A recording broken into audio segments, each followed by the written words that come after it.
Hi friends అందరికీ. మీరు చూస్తున్నారు రాజేష్ క్రిప్టో వరల్డ్ ఛానల్ అండి. ఈ యొక్క వీడియోలో వచ్చేసి మన ఒమేగా నెట్వర్క్లో అయితే డావో ఓటింగ్ సంబంధించిన ఒక అప్డేట్ అయితే రావడం జరిగిందండి. ఇంక దాంతోపాటు చాలామంది కూడా ఫేషియల్ వెరిఫికేషన్లో ఎదుర్కొంటున్న సమస్య గురించి కూడా ఒక ఆన్సర్ అయితే మన దగ్గర అయితే ఉందండి. అది కూడా చెబుతాను. దాంతోపాటు మన యొక్క ప్రాజెక్ట్లో మనకి ఓఎంజీ టోకెన్తో కాకుండా ఇంకా ఇతర టోకెన్స్ కూడా ఉన్నాయండి. వాటిని కూడా ఏ విధంగా గెయిన్ అవ్వాలో వాటి వల్ల బెనిఫిట్లు ఏంటి అవన్నీ కూడా క్లారిటీ చెబుతాను, గమనించాలి. ఇంకా అదేవిధంగా మన ఛానల్ కానీ కొత్తగా చూస్తుంటే సబ్స్క్రైబ్ బటన్ బెల్ కింద అలా పెట్టుకోండి. ఖచ్చితంగా ఈ వీడియో క్లిక్ చేసినప్పుడైతే మరింత మందికి అయితే ఇక్కడ షేర్ అవుతుంది. మన ఛానల్కి అయితే మీకు సపోర్ట్ అనేది ఈ విధంగా ఉండాలి కోరుకున్నాం. ఖచ్చితంగా ఇక్కడ ముందు చూసినట్లయితేనండి, మనకైతే ఈ పోస్ట్ అయితే నిన్న ఈవినింగ్ అయితే రావడం జరిగిందండి. ప్రియమైన ఒమేగియన్స్, సో ఎవరైతే ఇక్కడ ఒమేగా నెట్వర్క్లో మైన్ చేసుకున్నారో వాళ్ళని అయితే ఒమేజియన్స్ అనే నేమ్తో పిలుస్తారండి. సో మన ఇంటర్లింక్లో లింకర్స్ అలాగో పై నెట్వర్క్లో పైనీర్స్ అలాగో మన ఒమేగా నెట్వర్క్లో అయితే ఒమేజియన్స్ అండి. సో మీకు అర్థం అనుకుంటున్నాను. వీళ్ళు ఏం చెబుతున్నారంటే omega DAO decentralised autonomous voting రేపు అధికారికంగా ప్రత్యక్ష ప్రసారం అవుతుంది. సో ఈ అప్డేట్ మనకైతే నేను చెప్పడం జరిగిందండి. సో మనకైతే ఈ రోజు లేదా రేపైతే ఈ యొక్క డిఏ ఓటింగ్ సంబంధించిన వివరాలు రాబోతున్నాయి. సో ఇది ఎందుకంటేనండి, ఇది కేవలం మరొక డిఏఓ ఓటింగ్ షెడ్యూల్కి మాత్రమే కాదు, ఇది సమగ్రత, అనామకత్వం మరియు నిజమైన సమాజ అధికారాన్ని రక్షించడానికి రూపొందించబడిన పాలనా మౌలిక సదుపాయాలు. సో మీరు చూసినట్లయితేనండి, మన ఇంటర్లింక్లో కూడా అయితే డావో ఓటింగ్ అయితే ఉంటుంది కదా. మనమైతే ఇప్పటికి ఒక 3 times వరకు అయితే ఓటింగ్ అయితే వేయడం జరిగింది. సో ఈ విధంగా వీళ్ళు కూడా ఇంటర్లింక్ నెట్వర్క్ లాగే ఒమేగా నెట్వర్క్ వాళ్ళు కూడా డావో ఓటింగ్ తీసుకురావడం జరుగుతుందండి. సో డావో ఓటింగ్ ఉందనుకోండి, మనకైతే స్పెషల్ ఫీచర్స్ అయితే ఉంటాయి. దాంతోపాటు ఒక మంచి క్రిప్టోమైన్ ప్రాజెక్ట్ అంటూ మనకైతే ఒక మంచి స్టాంప్ అయితే ఉంటుందండి డావో ఓటింగ్ వల్ల.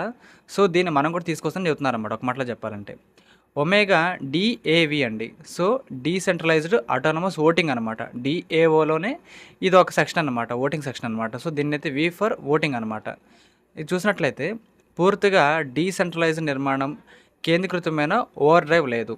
అనామక అయినప్పుడు వెరిఫైడ్ భాగస్వామ్యం, ఒక వినియోగదారు ఒక వాయిస్. సో ఖచ్చితంగా ఎవరైతే ఇక్కడ ఒమేగా నెట్వర్క్లో మైనింగ్ చేసుకుంటున్నారో వాళ్ళు కూడా ఒక మంచి వాల్యూ వాళ్ళ ఉద్దేశంతోనే మీ యొక్క అభిప్రాయం కూడా మేము ఖచ్చితంగా తీసుకుంటాము అని చెబుతున్నారండి. ఓటింగ్ సమయంలో అయితే మీరు గమనించాలి.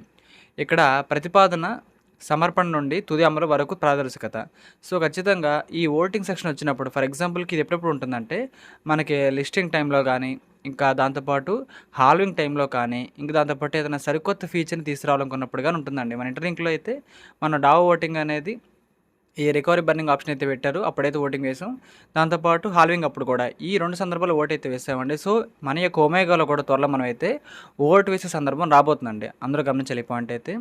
ఇక్కడ చూసినట్లయితే భవిష్యత్ అప్గ్రేడ్లు, పార్ట్నర్సు, టోకెన్ యూటిలిటీలు మరియు వ్యూహాత్మక విస్తరణకు కమ్యూనిటీ స్వయం నిర్ణయించేలాగా లేదా కేవలం ప్రధాన కమ్యూనిటీ సభ్యులు మాత్రమే నిర్ణయించేలా ఒమేగా డిఏవి నిర్మించబడింది. సో ఖచ్చితంగా ఈ యొక్క నెట్వర్క్లో ఎవరైతే మైనింగ్ చేసుకుంటున్నారో మీ యొక్క అభిప్రాయాన్ని మీరు తీసుకొని మాత్రం ముందుకైతే వెళ్తామని చెబుతున్నారండి.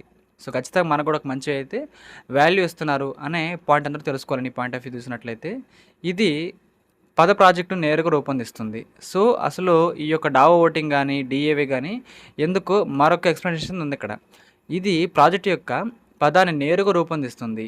ఈ ఈకో సిస్టమ్ అంతటా కూడా బలమైన నమ్మకాన్ని రూపొందిస్తుంది. నిర్ణయం తీసుకోవడంలో స్పష్టమైన జవాబుదారీతనం. సో ఖచ్చితంగా మనం మన అభిప్రాయం చెబుతా ఉండి అక్కడ ఆప్షన్ ఏ, ఆప్షన్ బి మాత్రమే ఉంటుంది, యాక్సెప్ట్, రిజెక్ట్ అని. సో ఖచ్చితంగా మనమైతే యాక్సెప్టెన్స్ ఇస్తూ ఉంటాం అనమాట అండి. ఎందుకంటే గతంలో ఇంటర్లింక్లో ఏం జరిగిందంటే ఈ రికవరీ బర్నింగ్ ఆప్షన్ అనేది తీసుకొద్దామా లేదా అని డావో ఓటింగ్ పెట్టినప్పుడు అండి, ఫస్ట్ అయితే ఈ యొక్క రికవరీ బర్నింగ్ ఆప్షన్ అయితే వద్దు అని ఒక 60 నుంచి 70% మంది అయితే ఓటు అయితే వేయడం జరిగిందండి ఫస్ట్ డే అయితే. సో ఒక తర్వాత ఏం జరిగిందంటే చాలామంది కూడా నష్టపోతారు, కొంచెం ఇప్పుడిప్పుడే మంచిగా మైనింగ్ గురించి తెలుసుకుంటున్నారు కాబట్టి వాళ్ళకు కూడా కోల్పోయిన కాయిన్స్ వెనక్కిద్దాము అనే ఉద్దేశంతోనే మళ్ళీ అయితే అక్కడ యాక్సెప్టెన్స్ కూడా మళ్ళీ దొరికిందండి. 60% యాక్సెప్టెన్స్ దొరికింది ఆ యొక్క రికవరీ బర్నింగ్కి అయితే. సో స్టార్టింగ్లో అయితే 40% నుంచి అయితే 60%కి అయితే పెరిగిందండి. సో ఈ విధంగా కమ్యూనిటీ యొక్క ఎవరైతే ప్రజలు ఉంటారో ప్రాజెక్టులు మన యొక్క పాయింట్ ఆఫ్ వ్యూ తీసుకుంటారండి ఖచ్చితంగా. అది మాత్రం గమనించాలి మనం. స్థిరమైన దీర్ఘకాలిక అభివృద్ధి. సో లాంగ్ టర్మ్లో ఈ ప్రాజెక్ట్ మీద మంచి నమ్మకం అయితే ఉంటుందండి. ఎందుకంటే మనకి వీళ్ళు ఫేషియల్ వెరిఫికేషన్ తీసుకున్నారన్నమాట. ప్రతి దశలో కూడా మెరుగైన పారదర్శకత ఉంటుంది. నిజమైన టీం వర్క్ అనేది ఎల్లప్పుడూ కూడా మనకైతే ఉంటుంది. సో అర్థమైంది అనుకుంటున్నానండి. రేపటి నుండి పాలన నిర్ణయాత్మకంగా మారుతుంది. కేవలం ప్రతీకాత్మకంగా మాత్రమే కాదు, కార్యాచరణ అమలు చేయదగినది మరియు నిజమైన నిశ్చితత్వం. సో, ఖచ్చితంగా ఈ ఓట్ వేసే సందర్భంలో మీ యొక్క అభిప్రాయాన్ని మీరు ఖచ్చితంగా తెలియజేసి చెబుతున్నారండి. సో, ఖచ్చితంగా మన ఛానల్ మీరు చూస్తూ ఉండండి. మనం ఏదైతే ఓటు వేస్తే బాగుంటుందో మన కమ్యూనిటీకి కానీ, కోర్ టీమ్‌కి గానీ, మన యొక్క ప్రజలందరికి కూడా, సో, దాన్నే మనం ఎంచుకుందామండి అందరం గూడా. మీ గొంతు కేవలం ముఖ్యం కాదు, అది భవిష్యత్తును నిర్ణయిస్తుంది. సో, ఇదండి ఫ్యూచర్ అనేది మన చేతిలోనే పెడుతున్నారన్నమాట ఒక మాటలో చెప్పాలంటే. ఇక్కడ చూసుకోవచ్చు, దానికి సంబంధించి పిక్ కూడా మనకైతే ఇక్కడ డెమోకి ఇవ్వడం జరిగింది. ఇక్కడ చూడండి, అప్ అనేది మనకైతే గ్రీన్ మార్క్ అయితే ఉంటుంది. ఇంక దాంతోపాటు డౌన్ మార్క్ చూసినట్లయితే రెడ్ కలర్ ఉంటుందండి. సో, ఈ విధంగా అయితే వీళ్ళు దీన్నైతే ఇక్కడ ప్లాన్ చేయడం జరిగిందండి. సో, మనకి ఒమేగా గేమ్స్ కూడా త్వరలో రాబోతున్నాయండి. దానికి సంబంధించి మనకైతే ఓటింగ్ వేసే సందర్భం కూడా మనకి రాబోతున్నట్లుగా వీళ్ళైతే హింట్ అయితే ఇస్తున్నారండి. సో, చూద్దాము ఫిబ్రవరి 28వ తారీఖు ఏదైనా ఓటింగ్ సెక్షన్ ఉంటుందా, లేకపోతే నార్మల్గా ఉంటుందా? ఉందనుకోండి ఖచ్చితంగా ఓటు వేద్దామండి. ఎందుకంటే గేమ్స్ రావడం వల్ల కొంచెం ఈ ప్రాజెక్ట్‌లో టైం స్పెండ్ చేస్తూ ఉంటారు కోర్ టీమ్ వాళ్ళు. దాంతోపాటు మన కమ్యూనిటీ ప్రాజెక్ట్ యొక్క వాల్యూ పెరుగుతుందండి. సో, ఇదంతా కూడా మన మంచి కోసమే అనమాట. మీకు అర్థమైంది అనుకుంటున్నాను. కాబట్టి దీనికోసమే వీళ్ళైతే డీఏవి ఓటింగ్ అయితే తీసుకొస్తున్నారండి. సంస్థ పేరైతే డీఏఓ, ఓటింగ్ పేరు వచ్చేసి డీఏవి అనమాట. మీకు అర్థమైంది అనుకుంటున్నాను. ఇదండి మనకైతే వచ్చిన డావో ఓటింగ్‌కి సంబంధించిన అప్డేట్ అనమాట. ఇంక ఇప్పుడైతే మనం యాప్‌లో అప్డేట్లు చూద్దామండి ఒకసారి. చాలామందికండి ఇక్కడ చూడండి, ఈ వెరిఫికేషన్ ట్యాబ్‌లోకి వచ్చిన తర్వాత వెరిఫైడ్ హ్యూమన్ అయితే వచ్చిందంటే అర్థం ఏంటంటేనండి, ఈ యొక్క ఫేషియల్ వెరిఫికేషన్ కంప్లీట్ అని అర్థం అనమాట. సో, ఈ అకౌంట్‌లో అయితే కంప్లీట్ అయితే అయిపోయింది. కానీ చాలామందికైతే ఇక్కడ బ్లూ బాక్స్ బదులు రెడ్ బాక్స్ వస్తుందండి. సో, మీరైతే హెల్ప్ డెస్క్‌ని కాంటాక్ట్ అవ్వడం చెబుతున్నారన్నమాట. సో, మీరేం చేస్తారంటే నా వాట్సాప్ నెంబర్ ఉంటుంది కదా ఛానల్‌లో, మీ యొక్క ఐడీ పాస్వర్డ్ ఒకే ఒక్కరిదండి చాలు. ఒకే ఒక్కరిది ఐడీ పాస్వర్డ్ ఇవ్వండి. ఆ యొక్క ప్రాసెస్ చేసి ఈ యొక్క సమస్య నుంచి ఎలా బయటికి రావాలి అవన్నీ కూడా మన సైడ్ నుంచి హెల్ప్ అయితే చేస్తానండి. సో, ఆ ట్రిక్ అనేది వర్క్ అయిందనుకోండి, ఇంక అందరూ కూడా హెల్ప్ అయితే అవుతుంది ఆ యొక్క వీడియో ద్వారా. సో, ఎవరికైతే అక్కడ రెడ్ బాక్స్ పడిందో, కేవైసీ వెరిఫికేషన్ అవ్వట్లేదో, అప్లికేషన్ పెట్టిన రిజెక్ట్ అవుతుందో, మీ యొక్క వివరాలు నాకు ఒక్క డీటెయిల్స్ సరిపోతున్నాయండి. నేనైతే మొత్తం కూడా ప్రాసెస్ మొత్తం కంప్లీట్ చేసి అది మనకి ఏ విధంగా చేస్తే వర్క్ అవుతుంది అవన్నీ కూడా కనుక్కొని అయితే మళ్ళీ ఒక వీడియో చేస్తానండి. సో, మీకు అర్థమైంది అనుకుంటున్నాను. ఇది మనకి ఫేజ్ 2లో వచ్చిన ఫేషియల్ వెరిఫికేషన్ అనమాట. ఆ తర్వాత మనకైతే ఫేజ్ 3 ఉందండి. దాంట్లో అయితే ఈ కేవైసీ ఉంటుంది. ఫేజ్ 3లో ఈ కేవైసీ ఉంటుంది. ఫేజ్ 3 మనకి ఈ 2026లోనే ఉంటుందండి. ఈ సంవత్సరంలోనే ఉంటుంది, మీరు గమనించాలి. కాబట్టి ఇదండి మనకైతే మెయిన్ న్యూస్ అని చెప్పుకోవచ్చు. ఇంకో విషయం అండి, లిస్టింగ్ అనేది మనకు కావాలంటే 1 crore కమ్యూనిటీ కావాలండి. 1 crore కమ్యూనిటీ మనకు ఖచ్చితంగా కావాలి. మన వాళ్ళు ఏం చెప్పారంటే 1 crore కమ్యూనిటీ అయినా సరిపోతుంది, లేదు అనుకుంటే ఎక్కువ మంది వెరిఫైడ్ చేస్తున్న పర్వాలేదు చేద్దామని చెప్పారు. సో, ఎందుకైనా మంచిది మనం సేఫ్ సైడ్ అలా చేద్దామండి. పై నెట్వర్క్ అయితే 14 కోట్ల మంది కమ్యూనిటీ. సో, వీళ్ళు జస్ట్ అడిగేది 1 crore కాబట్టి ఖచ్చితంగా మన చేతుల్లో పనేనండి. ఇంటర్లింక్ ప్రాజెక్ట్ తర్వాత అందరూ కూడా దీనికైతే ప్రయారిటీ వచ్చి దీనికి కూడా మంచిగా మైనింగ్ చేసుకొని, మీరు కుదిరినట్లయితే అందరిని కూడా రిఫర్ చేయడానికి ట్రై చేయండి. మీ వంతుగా ట్రై మాత్రం చేయండి. అంటే ట్రై చేసి తర్వాత మనకైతే విజయం అనేది వద్దన్నా వచ్చింది కాబట్టి చూస్తుంది ఈ పాయింట్ అయితే. సో, ఇదండి పాయింట్ అయితే. ఇంకా దాంతోపాటు మన యొక్క వాటిలో అండి, మన యొక్క వాలెట్‌లో చూసినట్లయితే ఇక్కడ చూడొచ్చు, బ్లాక్ చైన్ అండ్ వెబ్3లో అయితే మన యొక్క ఈకో సిస్టమ్ ఓపెన్ చేయండి ఒకసారి. కింద చూడండి 4 ఆప్షన్లు ఉంటాయి. దాంట్లో 3 ఆప్షన్ కానీ మీరు ఓపెన్ చేసినట్లయితే ఇక్కడ చూసుకోవచ్చు, ఒమేగా డావో ఓట్ అని మీకైతే ఒక స్పెషల్ ఫీచర్ కూడా కనిపిస్తుంది కింద వైలెట్ కలర్లో చూసుకోవచ్చండి. పైన ఒమేగా డావో ఓటింగ్ అని కనిపిస్తుందిగా, ప్రెస్ చేయండి. చేసిన తర్వాత అండి ఇంకా మన ఏమైనా ఓటింగ్ వేసే సందర్భం వచ్చిద్దా లేదా అనేది మనకైతే అర్థమవుతుందండి. ఇక్కడ చూసుకోవచ్చు మనకైతే ఈ విధంగా అయితే ఉంటుంది. ఇక్కడైతే ప్రెజెంట్ ఒక గేమ్కి సంబంధించిన ఓటింగ్ కూడా పెడుతున్నారని చెప్పుకోవచ్చండి. సో, ఇక్కడ చూడండి మనకి ఫిబ్రవరి 28వ తారీఖు అయితే ఈ యొక్క ఓటింగ్ అయితే క్లోజ్ అవుతుందని చెబుతున్నారు. సో, మీ యొక్క అభిప్రాయం జరపమంటున్నారండి. మీరందరూ కూడా ఇక్కడికి వచ్చి డావో ఓటింగ్ పేజ్ ఓపెన్ చేసి అయితే కింద మీకు 3 ఆప్షన్లు ఉంటాయి, అప్పు, డౌన్, నోటా అని. మీరేం చేస్తారంటే అయితే అప్ మీద ఓటు వేయండి, నేను వేసినట్టు చూసుకోవచ్చు. అప్ మీద ఓటు వేయండి అండి దయచేసి, నేను వేసినట్టు. సో, ఎవరెవరు ఓటేస్తారో వాళ్ళ వివరాలు మనకైతే మొత్తం కింద అయితే ఉంటాయండి ఈ విధంగా. సో, అర్థమైంది అనుకుంటున్నాను. వీళ్ళైతే కొన్ని కొత్త గేమ్స్ తీసుకొద్దాం అనుకుంటున్నారు కాబట్టి ఖచ్చితంగా మన సపోర్ట్ అయితే వీళ్ళకి ఇవ్వాలండి. మీరు కూడా ఇక్కడికైతే వచ్చి అప్ మీద ఓటు వేయండి. అప్ మీద ఓటు వేసి దయచేసి కామెంట్ రూపంలో తెలియజేయండి అండి. సో, అర్థమైంది అనుకుంటున్నాను మీకైతే.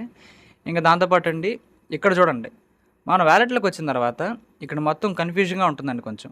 ఓజీసీ టోకెన్ అని, ఓకేఎన్ టోకెన్ అని, ఓఎంజీ టెస్ట్నెట్ అని, ఓఎంజీ ఫైనల్ అండి. ఇంకా కిందన్న ఎల్లో కలర్ది అయితే మనకి వచ్చే ఇన్కమ్ సోర్స్ సంబంధించిన ఒరిజినల్ టోకెన్ అనమాట. సో, మనకి ఇంకా మైగ్రేషన్ స్టార్ట్ అవ్వలేదు కాబట్టి అక్కడ 0 ఉన్నాయి, కంగారేం లేదు. సో, పైన చూడండి ఓజీసీ టోకెన్ అయితే ఉంది. ఇంకా దాంతోపాటు ఓకేఎన్ టోకెన్ కూడా ఉందండి. సో, మీరు చూసుకోవచ్చు ఇక్కడైతే టెస్ట్నెట్లో వాళ్ళైతే ఒక 100 టోకెన్లు అయితే ఇచ్చారన్నమాట. ఓఎంజీ టెస్ట్నెట్ అయితే ఇది జస్ట్ టెస్ట్నెట్, కంగారేం లేదు. ట్రాన్స్ఫర్ చేసుకోవడం కొంచెం అవగాహన అన్నమాట. సో, ఇక్కడైతే ఈ ఓజీసీ టోకెన్ గురించి, ఓకేఎన్ టోకెన్ గురించి అడుగుతున్నారండి. సో, ఫస్ట్ అయితే ఓజీసీ ఓపెన్ చేయండి. అది ఓపెన్ చేసేసిన తర్వాత చూసుకోవచ్చు. ఇక్కడైతే ఆల్ కానీ, రిసీవ్ కానీ, సెంట్ కానీ ఈ విధంగా ఉంటుంది. ప్రెజెంట్ అయితే ఇక్కడ ఎటువంటి టోకెన్లు అయితే రెడీగా లేదండి. సో మీరు కూడా చూసుకోవచ్చు. ఎటువంటి టోకెన్ అయితే మనకి ఇక్కడ రెడీగా అయితే లేదు. సో కింద ఓకే అని ఓపెన్ చేస్తున్నాను. ఓకే అని మాత్రం మనకు చూసుకోవచ్చండి. ఈ విధంగా అయితే ఉంటుంది. వీళ్ళు ఏం చెబుతున్నారంటే ఈ యొక్క ఓకేఎన్ వచ్చేసి ఇది 2 టోకెన్ అండి. ఓఎంజీ కాదండి, ఇది ఓకేఎన్ అనమాట. సో ఓకేఎన్ యొక్క వాల్యూ వచ్చేసి 0.1 ఓఎంజీ అనమాట. సో 10 ఓకేఎన్లు కలిస్తే ఒక ఓఎంజీ, 10 ఓకేఎన్లు కలిస్తే ఒక ఓఎంజీ. మీకు అర్థమైంది అనుకుంటున్నాను. సో చూసుకోవచ్చు, నా దగ్గర అయితే ప్రజెంట్ 2 అయితే ఉన్నాయి ఓకేఎన్లు, అంటే 0.2 ఒమేగా ఉన్నట్టు అనమాట. సో కొంచెం కన్ఫ్యూజన్గా ఉండిద్దండి, స్లోగా అర్థం చేసుకోండి కనీసం. చూడొచ్చు ఈ విధంగా అయితే ఉంటుంది. కాబట్టి ఈ విధంగా 2 రకాల టోకెన్స్ అయితే మన వాళ్ళు ఇక్కడ మేనేజింగ్ అయితే చేస్తున్నారండి. సో ఈ విధంగా ఉంటుంది. కన్ఫ్యూజన్ అయితే ఎవరు అక్కర్లేదండి. సో మీరు కూడా చూసుకోండి ఒకసారి అయితే. ఈ విధంగా అయితే మొత్తం మనకైతే ఉంటుంది. పైన అయితే జీసీ కూడా ఉంది అక్కడ. ప్రెజెంట్ అయితే జీసీ టోకెన్స్ కూడా ఏమీ లేవండి. సో చూసుకోవచ్చు, బేసిక్ ఇన్ఫో మనకైతే ఈ విధంగా కనిపిస్తూ ఉంటుంది. కాబట్టి మీరైతే ఒకటే నేను చదువుతున్నాను, దయచేసి ఓఎంజీ మీద మాత్రమే కాన్సన్ట్రేషన్ చేయండి. సో పైన చూసారు కదా, 38,283 ఓఎంజీ. ఇదండి మనకు కావాల్సింది మెయిన్. దయచేసి మీరందరూ కూడా ఫోకస్ దాని మీద పెట్టండి. ఇవన్నీ సెకండరీ, చూద్దాం కాదంటలేదు, కానీ ముందు ఫోకస్ ప్రయారిటీ అనేది ముఖ్యమైన దానికైతే ఇద్దాము. ఆ తర్వాత ఈ ప్రాజెక్ట్ మనకి దృష్టికి అయిన తర్వాత దేంట్లో మనం ఏ విధంగా స్వాప్ చేసుకోవాలి, ఏ విధంగా మార్చుకోవాలి, అవన్నీ కూడా తెలుసుకుందాం, ఇబ్బంది ఏం లేదు. సో మీకు కూడా ఖచ్చితంగా ఈ పాయింట్ ఆఫ్ వ్యూ అర్థమైంది అనుకుంటున్నాను. కాబట్టి డావో ఓటింగ్ కూడా మనమైతే ఈరోజు వేయడం జరిగింది. సో మీరందరూ కూడా దయచేసి ఓటు అయితే వేస్తారని కోరుకుంటున్నానండి. ఓటు వేసేసిన తర్వాత అయితే మనకి వీటికి సంబంధించి ఇన్డెప్త్ న్యూస్ అయితే మళ్ళీ తెలుస్తూ ఉంటుంది. ఈ టోకెన్స్ కూడా ఏ విధంగా ఎర్న్ చేయాలో దానికంటూ ఒక స్పెషల్ వీడియో మళ్ళీ చేస్తారని మీరు గమనించాలి. ఏది నేను చెప్పేది ఓకేఎన్ గురించి అండి. సో మీకు అర్థమైంది అనుకుంటున్నాను. కాబట్టి ఈ యొక్క ఓటింగ్ ప్రాసెస్లోకి వెళ్ళి మీరందరూ కూడా ఓటు అయితే వేయాలని కోరుకుంటున్నాను. ఇదంటే టాపిక్ అయితే 1 crore కమ్యూనిటీ అవడంలో మన వంతు కృషి అనేది ఖచ్చితంగా ఉండాలని కోరుకుంటున్నాను, మన కాంట్రిబ్యూషన్ అనేది. సో ఇదంటే టాపిక్ అయితే గమనించాలి. ఇంకా అదేవిధంగా ఈ యొక్క వీడియో నచ్చినట్లయితే ఖచ్చితంగా లైక్ చేయండి. మన టీమ్ సభ్యులకు, గ్రూప్ సభ్యులకు వాట్సాప్లో షేర్ చేయండి. మన ఛానల్కి అయితే మీకు సపోర్ట్ అనేది ఈ విధంగా ఉండాలని కోరుకున్నాను ఖచ్చితంగా. Thank you.